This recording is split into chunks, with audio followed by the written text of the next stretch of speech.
इस किताब से मैं क्या सीख सकता हूं? उन हैबिट्स को अपनाओ जो हाईली इफेक्टिव पीपल को हर्ड यानी झुंड से अलग थलग करती है। क्यों कुछ लोग लाइफ को इतने सक्सेसफुल और फुलफिलिंग अंदाज में जीते हैं दोस्तों, जबकि दूसरों को लाइफ में फेलियर फेस करने पड़ते हैं और गोल्स को अचीव करने के लिए स्ट्रगल करना पड़ता है? इसका आंसर सिंपल है। सफल लोगों ने 7 की हैबिट्स को अपनाया है जो उन्हें लाइफ, वर्क और उनके आसपास की दुनिया से डीलिंग में हाईली इफेक्टिव बनाती है। इस बुक में आप इन सभी 7 हैबिट्स के बारे में जानेंगे। शार्पन द सॉ, अपनी कुल्हाड़ी को धार दें, बहुत अधिक काम ना करें, एक सस्टेनेबल लाइफस्टाइल जीने की कोशिश करें जो आपको स्वस्थ और रिचार्ज होने के लिए टाइम दे, ताकि आप लॉन्ग टर्म तक इफेक्टिव रह सकें। प्रोएक्टिव रहें, आपके अंदर अपने आसपास की दुनिया को प्रभावित करने की एक नेचुरल नीड है, इसलिए एक्सटर्नल इवेंट्स और सर्कमस्टांसेस पर रिएक्ट करने में अपना टाइम वेस्ट ना करें। चार्ज लें और अपनी लाइफ के लिए रिस्पॉन्सिबिलिटी को महसूस करें। माइंड में एक एंड को विजुअलाइज करते हुए शुरू करें। अपनी लाइफ को एमलेसली वर्क करने में स्पेंड ना करें। फ्यूचर के लिए एक विजन रखें और इसके अकॉर्डिंग बनाने के लिए अपने एक्शंस को प्रॉपर्ली प्लान करें। पुट फर्स्ट थिंग्स फर्स्ट, कौन सा काम इंपॉर्टेंट है यह सोच रखकर अपने कामों को प्रायोरिटी दें। उन्हीं कामों पर फोकस करें जो आपके फ्यूचर के विजन को सपोर्ट कर रहा है। अर्जेंट लेकिन अनइम्पॉर्टेंट टास्क्स से डिस्ट्रैक्टेड ना हो। दोस्तों, थिंक विन विन। दूसरों के साथ बातचीत करते समय केक का सबसे बड़ा टुकड़ा या ज्यादा प्रेज लेने की कोशिश ना करें, बल्कि एक ऐसे डिवीजन का पता लगाएं जो सभी पार्टीज के लिए एक्सेप्टेबल हो। आप तब भी अपना फेयर शेयर प्राप्त करेंगे और इस प्रोसेस से स्ट्रॉन्ग पॉजिटिव रिलेशनशिप्स भी बनाएंगे। Seek first to understand then to be understood, यानी समझाने के लिए सबसे पहले समझें फिर समझाएं। जब कोई हमें किसी प्रॉब्लम के बारे में बताता है तो हम अक्सर एक सॉल्यूशन देने के लिए कूद पड़ते हैं। यह एक गलती है दोस्तों। रियलिटी में हमें सबसे पहले दूसरे इंसान की बात सुनने के लिए टाइम निकालना चाहिए और उसके बाद ही उसे कुछ रिकमेंड करना चाहिए। सिनर्जाइज करें या तालमेल बिठाएं। हमें गाइडिंग प्रिंसिपल को अपनाना है। किसी भी ग्रुप में कई लोगों का कंट्रीब्यूशन किसी भी एक व्यक्ति की तुलना में कहीं अधिक होता है। यह उन गोल्स को अचीव करने में आपकी हेल्प करेगा जो आप अब तक अचीव नहीं कर पाए हैं। आपको अपने कैरेक्टर पर वर्क करना होगा, ना कि अपने बिहेवियर पर। दोस्तों, जनरली स्पीकिंग सेल्फ इंप्रूवमेंट और खुद की लाइफ बदलने के लिए 2 रास्ते हैं। पहला, एक सर्टेन डिजायर्ड बिहेवियर के लिए नेसेसरी स्किल्स जैसे कम्युनिकेशन स्किल्स या टाइम मैनेजमेंट टेक्निक्स पर काम करना। ऑल्टरनेटिवली, आप खुद अपने कैरेक्टर पर डीपली काम करते हैं। आप अपनी फंडामेंटल हैबिट्स और बिलीफ सिस्टम्स पर काम कर सकते हैं जो हमारा दुनिया को देखने का नजरिया बदल देती है। फर्स्ट अप्रोच, सक्सेस के लिए एक शॉर्टकट लेने का प्रयास करें। दैट इज, अपने मनी के लिए काम किए बिना रिच बनना या किसी रियल डेवलपमेंट के बिना पर्सनल ग्रोथ अचीव करना। फिर भी रियल पर्सनल ग्रोथ तक शॉर्टकट्स के थ्रू नहीं पहुंचा जा सकता दोस्तों। ट्रू इफेक्टिवनेस के लिए आप एक सिंगल स्टेप को भी छोड़ नहीं सकते। यह बात टेनिस या पियानो सीखने जैसे कामों के लिए उतनी ही जरूरी है जितनी एक व्यक्ति के इमोशनल डेवलपमेंट और कैरेक्टर डेवलपमेंट के लिए जरूरी है। यदि आप रियलिटी में बदलना चाहते हैं तो आपको अपने अंदर काम करने की जरूरत है। एक बार जब आप अपने आप को ड्रास्टिकली बदल लेंगे तो आप अपने आसपास की दुनिया को बदलना शुरू कर सकते हैं। फॉर एग्जाम्पल, अगर आप एक मैरिड लाइफ हैप्पीली मैनेज करना चाहते हैं तो आपको खुद सबसे पहले एक पॉजिटिव पर्सन बनना होगा। तो दोस्तों, यदि आप एक भरोसेमंद व्यक्ति के रूप में खुद को देखना चाहते हैं तो इसका मतलब आपको सिर्फ अपनी कम्युनिकेशन स्किल्स पर ही अच्छा काम नहीं करना, बल्कि एक ज्यादा ट्रस्टवर्दी पर्सन बनने पर भी काम करना होगा। अपने लुक्स को पॉलिश करने के बजाय आपको रियली में अपने अंदर के कैरेक्टर को सुधारना होगा। कैरेक्टर पर काम करने का मीनिंग यूनिवर्सल प्रिंसिपल्स के साथ पर्सनल पैराडाइम को अलाइन करना भी होता है। पैराडाइम्स हमारे कैरेक्टर के बिल्डिंग ब्लॉक्स हैं। वे हमारे फंडामेंटल प्रिंसिपल्स हैं। वे ऐसे ग्लासेस हैं जिनसे हम दुनिया को देखते हैं। हमारे परसेप्शंस एक प्रूवन रियलिटी नहीं है, बल्कि इमेजिनेटिव ग्लासेस हैं जो हम पहनते हैं, जो एक बंधी हुई सोच से रंगा हुआ होता है। तो दोस्तों, ऐसी हैबिट्स जो हमारे एक्शंस का एक बड़ा हिस्सा होती है, उन पैराडाइम्स के डायरेक्ट रिजल्ट्स हैं, क्योंकि वे हमारे कैरेक्टर की क्रस्ट हैं। इसलिए कोई भी चेंज करने के लिए पैराडाइम्स को चेंज करना अति आवश्यक होता है। दोस्तों, अगर हम खुद को बदलना चाहते हैं तो हमें पहले हमारे फंडामेंटल प्रिंसिपल्स को बदलना होगा। केवल इस तरह से ही हम अपने माइंडसेट को बदल सकते हैं और इसके साथ हमारे बिहेवियर को भी बदल सकते हैं। आपको अपने खुद के माइंडसेट के बारे में भी जागरूक होना चाहिए। अगर आप अपनी पुरानी बुरी हैबिट्स जैसे कि प्रोक्रास्टिनेशन, सेल्फ सेंटर्डनेस या इम्पेशेंस को दूर करना चाहते हैं तो आपको पहले उन फंडामेंटल प्रिंसिपल को पहचानना होगा जो इन हैबिट्स को बनाते हैं। तो दोस्तों, अगर आप सच में इफेक्टिवनेस को हासिल करना चाहते हैं तो आपको अपने खुद के माइंडसेट को फेयरनेस, ऑनेस्टी और इंटीग्रिटी जैसे बड़े यूनिवर्सल प्रिंसिपल्स के साथ कनेक्ट करना चाहिए। क्योंकि अधिकांश लोग इन प्रिंसिपल्स पर राजी होते हैं, इसलिए हम इन्हें natural laws of lasting effect के रूप में देख सकते हैं, लगभग एक स्टैंडर्ड की तरह जिसके थ्रू हम अपनी वैल्यूज को मेजर कर सकते हैं। इन यूनिवर्सल प्रिंसिपल्स के थ्रू सभी ह्यूमन बिहेवियर को मेजर किया जा सकता है। जितना अधिक हम यूनिवर्सल प्रिंसिपल्स के साथ हमारे बिहेवियर को मॉडिफाई कर पाएंगे, उतना ही इफेक्टिवली हम अपने आसपास की दुनिया में सुधार ला पाएंगे। तो दोस्तों, अगर आप इफेक्टिव काम करना चाहते हैं तो अपनी कुल्हाड़ी की धार को तेज करें। यदि आप पूरे दिन लकड़ियां ही काटते रहते हैं और आपको अपनी कुल्हाड़ी की धार को तेज करने का समय नहीं मिलता है तो आप फंडामेंटली कुछ गलत कर रहे हैं दोस्तों। यदि आप परमानेंट रूप से प्रभावी होना चाहते हैं तो अपने सबसे कीमती रिसोर्सेज की देखभाल करना बहुत जरूरी है। ये रिसोर्सेज आपकी वर्कफोर्स है। इस संबंध में एक्टिव रहना जरूरी है और यह जीवन के सभी फील्ड्स में अप्लाई होता है। दोस्तों, फिजिकली फिट रहने के लिए आपको रेगुलर एक्सरसाइज करनी चाहिए, हेल्दी खाना लेना चाहिए और अनड्यू स्ट्रेस को अवॉइड करना चाहिए। मेंटली फिट रहने के लिए आपको चाहिए जहां तक पॉसिबल हो बहुत सारी अच्छी बुक्स पढ़नी चाहिए। किसी भी रूप में कुछ भी लिखने के लिए टाइम निकाले दोस्तों। आप लेटर्स या डायरी भी लिख सकते हैं। अपने लॉन्ग टर्म गोल्स के अकॉर्डिंग अपने फ्यूचर को एक्टिवली प्लान भी कर सकते हैं। दोस्तों, अपनी सोशल और इमोशनल हेल्थ का ख्याल रखना भी जरूरी है। जितना पॉसिबल हो उतने पॉजिटिव रिलेशनशिप्स बनाएं और अपनी सोशल नीड्स को नेग्लेक्ट ना करें। स्पिरिचुअल हेल्थ भी आपका किसी पर लास्टिंग प्रभाव डालने में बहुत कंट्रीब्यूशन करती है, लेकिन इसका मतलब रेगुलरली अपने नॉर्म्स और वैल्यूज का एनालिसिस करना होता है और इन्हें एक्टिवली रिफ्लेक्ट करना भी बहुत जरूरी होता है। मोस्ट इंपॉर्टेंटली, आपको कॉन्शियसली खुद को रिफ्रेश और रिचार्ज होने के लिए टाइम देना चाहिए।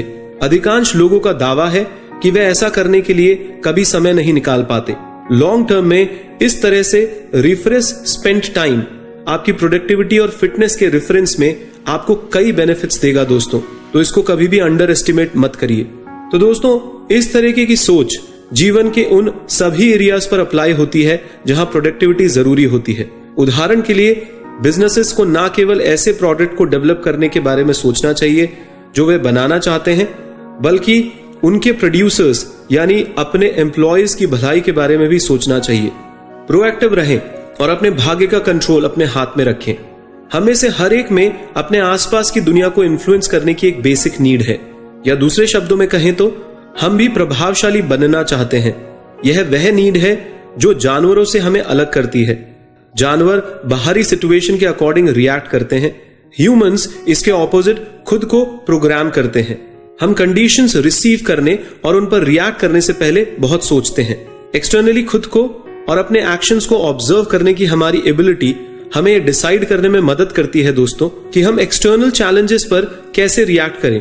ट्रू प्रोएक्टिविटी का एक एक्सट्रीम एग्जाम्पल विक्टर फ्रैंकलिन था, जो कॉन्सेंट्रेशन कैंप्स जैसी जगह में भी अपनी फीलिंग्स पर कंट्रोल बनाए रखने में सफल रहा था। उसने डिसाइड किया था कि वह अपने सताने वालों को अपनी फीलिंग्स को कंट्रोल करने की परमिशन नहीं देगा। इसके ऑपोज बहुत से लोग जीवन में प्रोएक्टिव नहीं हैं, बल्कि रिएक्टिव हैं। वे एक्सटर्नल सर्कमस्टांसेस पर रिएक्ट करते हैं और उनका बिहेवियर और इमोशंस उनके आसपास की सिचुएशंस पर डिपेंड होते हैं। फॉर एग्जाम्पल, अगर मौसम अच्छा है तो ही वे अच्छे मूड में होते हैं, अन्यथा नहीं होते। दूसरी ओर जो लोग प्रोएक्टिव होते हैं वे अपने मूड को खुद कंट्रोल करते हैं। वे अपनी इनर वैल्यू से इंस्पायर्ड होते हैं और वे अपने जीवन के लिए रिस्पॉन्सिबिलिटी महसूस करते हैं। उनके पर्सनल डिसीजंस उनके बिहेवियर को डिटरमाइन करते हैं और वे एक्सटर्नल कंडीशंस को खुद को इफेक्ट करने की परमिशन नहीं देते हैं। यह हैबिट उनकी लैंग्वेज में साफ दिखती है। जो लोग रिएक्टिव होते हैं वे भारी सिचुएशंस को भाग्य के लिए जिम्मेदार मानते हैं। वे कुछ ऐसे बोलते हैं, यह मेरी गलती नहीं थी या यह मेरे बस में नहीं है। प्रोएक्टिव लोग अपने भाग्य का कंट्रोल खुद करते हैं। वो मानते हैं जो डिसीजंस उन्होंने पहले लिए हैं उन डिसीजंस ने उन्हें वो बनाया है जो वो आज है। वे इन शब्दों में बात करते हैं कि मैंने डिसाइड किया है कि, या चलो इस प्रॉब्लम का सॉल्यूशन ढूंढने का प्रयास करते हैं। माइंड में एंड को रखते हुए शुरुआत करें। यदि आप कुछ अचीव करना चाहते हैं तो आपको लॉन्ग टर्म गोल्स और एक मिशन स्टेटमेंट की जरूरत है। बहुत से लोग मीनिंगलेस गोल्स की ओर काम करते हैं। वे इफेक्टिव होने के बजाय एफिशिएंट होने की चिंता करते हैं। बीइंग एफिशिएंट या कुशल होना मतलब कम से कम समय में ज्यादा से ज्यादा अचीव करना पॉइंटलेस है अगर आपको नहीं पता कि आप जो कर रहे हैं वो क्यों कर रहे हैं। दोस्तों, यह नहीं जानना कि आपके लिए रियली में क्या जरूरी है और आप किस डायरेक्शन में काम कर रहे हैं, यह उस सीढ़ी पर चढ़ने जैसा है जो गलत दीवार के अगेंस्ट लगी हुई है। इसे अवॉइड करने के लिए पहले अपने लॉन्ग टर्म गोल्स के बारे में क्लियर होना इंपॉर्टेंट है। इसके लिए अपने आप से यह फ्यूनरल क्वेश्चन पूछना यूजफुल हो सकता है। मेरे फ्यूनरल में मैं लोगों के मुंह से अपने बारे में क्या सुनना चाहूंगा? मुझे किस तरीके के व्यक्ति के रूप में याद रखा जाना चाहिए? मैं कौन सी बात के लिए याद किया जाना पसंद करूंगा?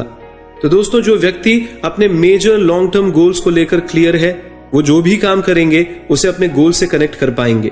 इसलिए खुद के लिए एक मिशन स्टेटमेंट बनाना और इसे लिखना यूजफुल हो सकता है।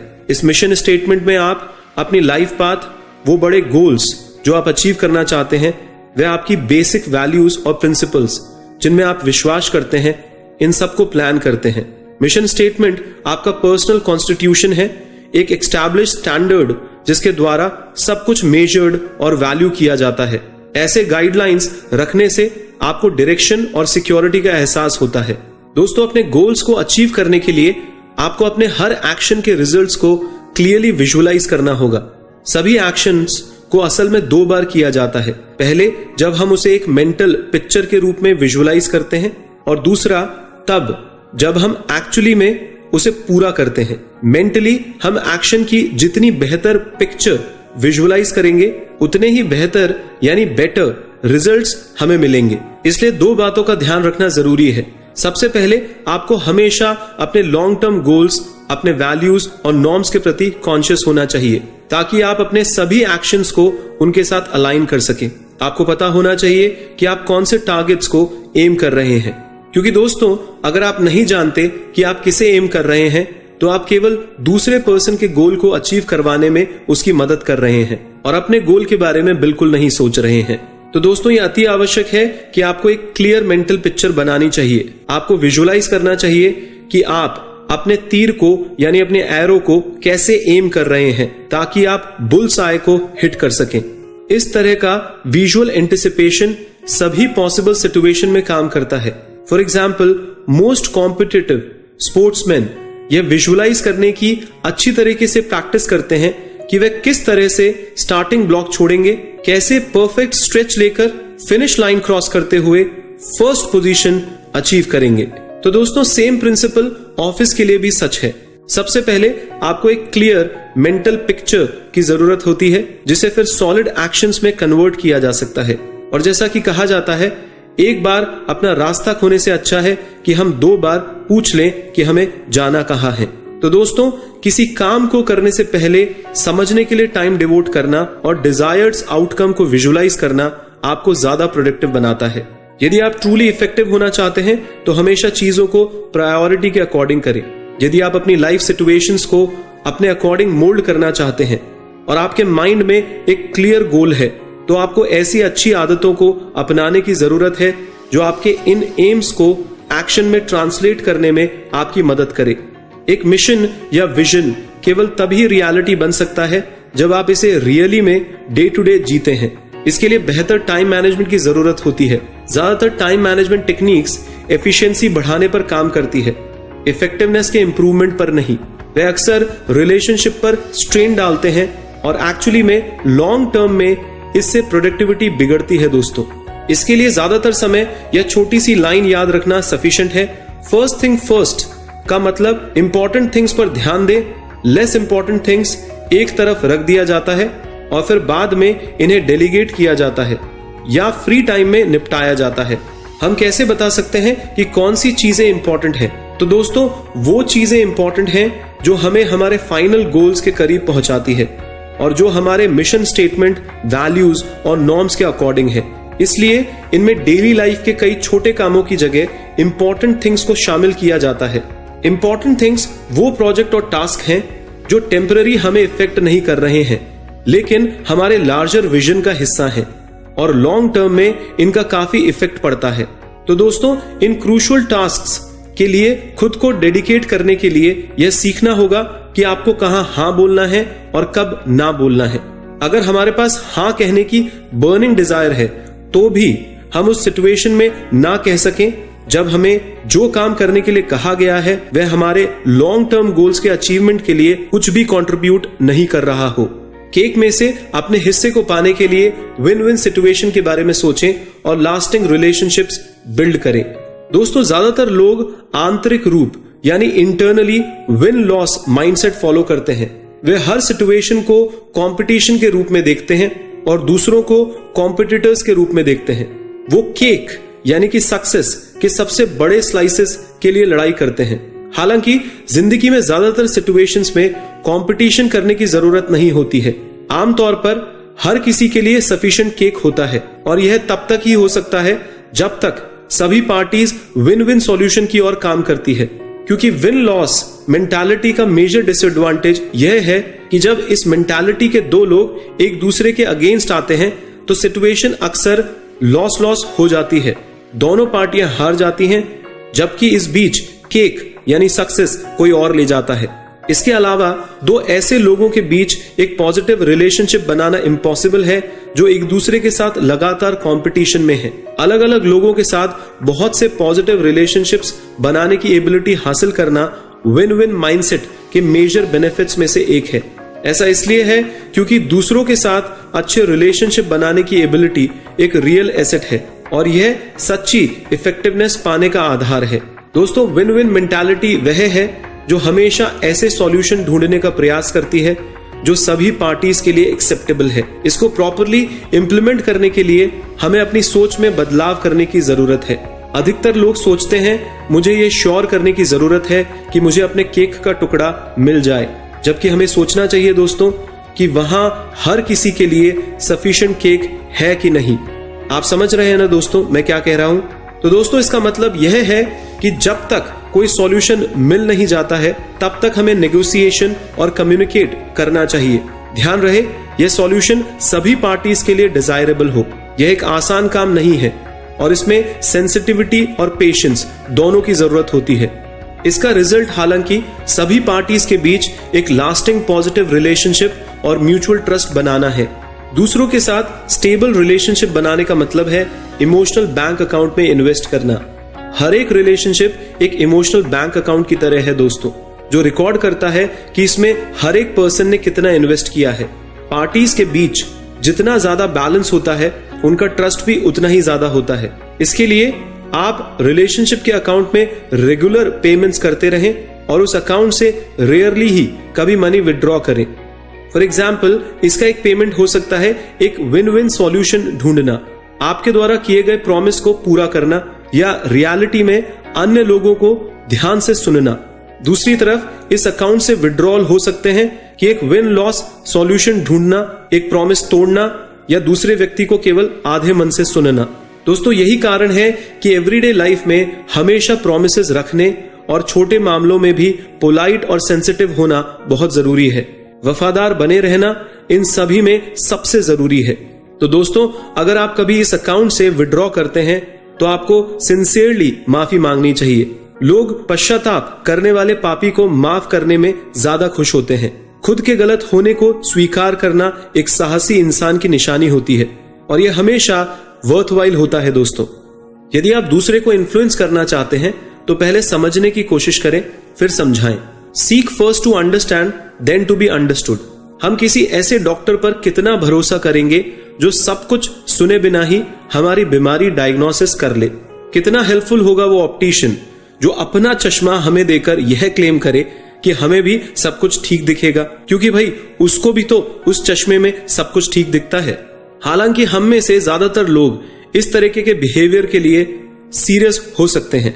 हम एक्चुअल में अपनी डेली लाइफ में इस तरह बिहेव करते हैं दोस्तों, खासकर दूसरों के साथ बात करते हुए। हम असलियत में उन्हें नहीं सुनते हैं, और इसकी बजाय हम बहुत तेजी से रिस्पॉन्स देते हैं। हम खुद को दूसरे पर्सन पर प्रोजेक्ट करते हैं और उन सॉल्यूशंस को सर्च करते हैं जो हम उनके लिए प्रिस्क्राइब कर सकते हैं। जनरली ऐसी एडवाइसेस शायद ही कभी अच्छी तरीके से रिसीव हुई है, क्योंकि हम दूसरे के जजमेंट पर तभी भरोसा करते हैं जब हमें लगता है कि वह रियलिटी में हमारी सिचुएशंस को समझते हैं। तो दोस्तों, यदि आप लोगों के साथ अच्छा होना चाहते हैं और एक अच्छे लिसनर के रूप में सम्मान पाना चाहते हैं, तो आपको ध्यान से सुनने की स्किल को डेवलप करने की जरूरत है। आपको इस माइंडसेट को बदलने की जरूरत है कि मैं सुन रहा हूं ताकि मैं एक आंसर प्रोवाइड कर सकूं। इसकी बजाय ऐसे सोचें, मैं सुन रहा हूं ताकि मैं सच में मेरे पास वाले व्यक्ति को समझ सकूं। एम्पैथेटिक लिसनिंग का मतलब एक्टिव लिसनिंग होता है दोस्तों। उस व्यक्ति को दोबारा रिपीट करके बताएं जो उसने अपने वर्ड्स में कहा है। यह उनके इमोशंस को मिररिंग करने और उनके थॉट प्रोसेसेस को स्ट्रक्चर्ड करने में हेल्प करता है। दोस्तों, शुरुआत में इस स्किल को मास्टर करने के लिए टाइम और एफर्ट लगता है, लेकिन इसके बाद कई सारे रिवॉर्ड्स मिलते हैं। यदि आप ट्रूली एम्पैथेटिक वे में सुनना सीखते हैं तो आप देखेंगे कि बहुत से लोग आपकी ओपिनियंस और एडवाइस पर विचार करने के लिए तैयार हो जाएंगे। ऐसा करने के लिए उन्हें केवल एक अच्छा एप्रिशिएटिव लिसनर चाहिए और कुछ नहीं। दूसरों को ओपननेस और रिस्पेक्ट के साथ ट्रीट करके सिनर्जाइज करें। दोस्तों, सिनर्जी के एग्जाम्पल्स को हमारे आसपास देखा जा सकता है। कई लोगों का टोटल कंट्रीब्यूशन किसी भी इंडिविजुअल पर्सन के कंट्रीब्यूशन से ज्यादा होता है। जो लोग ट्रूली इफेक्टिव हैं, वह इस प्रिंसिपल को अपने पर्सनल और वर्क लाइफ में यूज करते हैं। दूसरों के साथ सिनर्जी बनाने का मतलब डिफरेंसेस को इंपॉर्टेंस देना और एक दूसरे के साथ ओपन रहना है।